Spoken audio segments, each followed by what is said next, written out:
Hello, everybody. It's Andrea.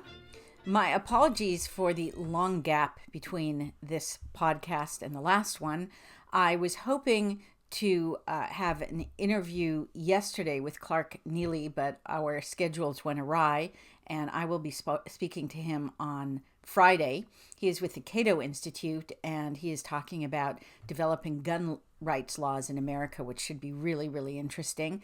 And then next week, I will be talking to a man who is from the region in which the Nigerian massacres have been taking place, and many of his family members were caught up in the massacres. So I anticipate that being both sad and interesting.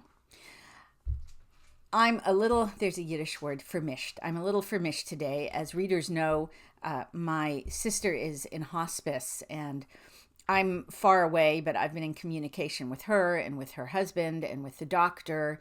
And it's discombobulating. It's not unexpected. This is not a tremendous tragedy. It's all okay, but it's still a bit discombobulating. And the last 2 days, other people in my life have needed desperately to reach out to me. So I'm feeling somewhat fragmented. Having said that, I spent some time yesterday talking to a young man who, like many of his generation, leans left. And he had an interesting observation that I wanted to talk about, which is he thinks that if America tries to block the rise of communism or Islam through the voting booth, that we have betrayed our democratic principles. And of course, he says, no, I know we're a representative democracy, but our government is still the vote of the people. And that was an interesting point because I'm betting he's not the only young person thinking that way. If people want to vote in communism or Sharia, they should be able to. That's why we have elections. And what I was thinking was that expression, the Constitution is not a suicide pact. Nations need to take a stand to preserve their form of government. When I went to Berkeley as a student in 1979, I got a job at the Bancroft Library at Berkeley, rare books and Western Americana. It was kind of cool. I used to go down into the vault and just page through medieval manuscripts and first editions of amazing books. It was a cool job. I wasn't supposed to be doing that, but it didn't stop any of us. But one of the things I had to do as a condition of employment was swear an oath of fealty to protect and defend the Constitution.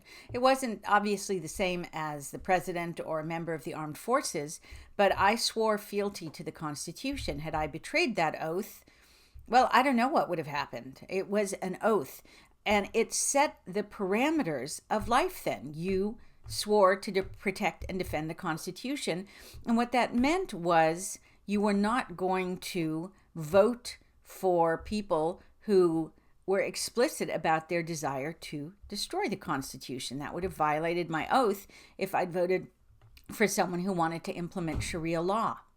But what if I voted for someone who wanted to put more justices on the Supreme Court? We've done that before. I mean, there are 9. There weren't always 9. There have been different numbers of justices. And nobody's said that it was anti-constitutional to expand the state with Roosevelt or with Johnson or with Obama or with Biden. We've consistently expanded the state to the point where people have protested that the administrative state is a 4th unconstitutional branch of government, but we can't seem to get rid of it. I was talking to him about the fact that what we're seeing is Fabianism, which is an enormously successful approach, and Gramsci did it too. Instead of having violent, bloody revolution, which may create a counter-revolution, which you might lose, and it's messy and everything, the Fabians and the Gramsci people said, let's just change how people think. Let's winnow our way into the institutions, delicately change how they operate, and change how people think so that what we do, instead of overthrowing the Constitution, is we redefine it. That's a very disturbing thought because it's been done so successfully. It's not clear that egg can be unscrambled. And of course, in Europe, what they've done where they don't have a constitution to deal with is they've simply truly rejiggered the population. Britain, in something like 15 years, will be a majority Muslim country, and the British ruling class has chosen sides. It's already doing things. It's talking about moving more Muslims into the countryside to make the countryside less British. We've seen what's happened at institutions like Cambridge and Oxford.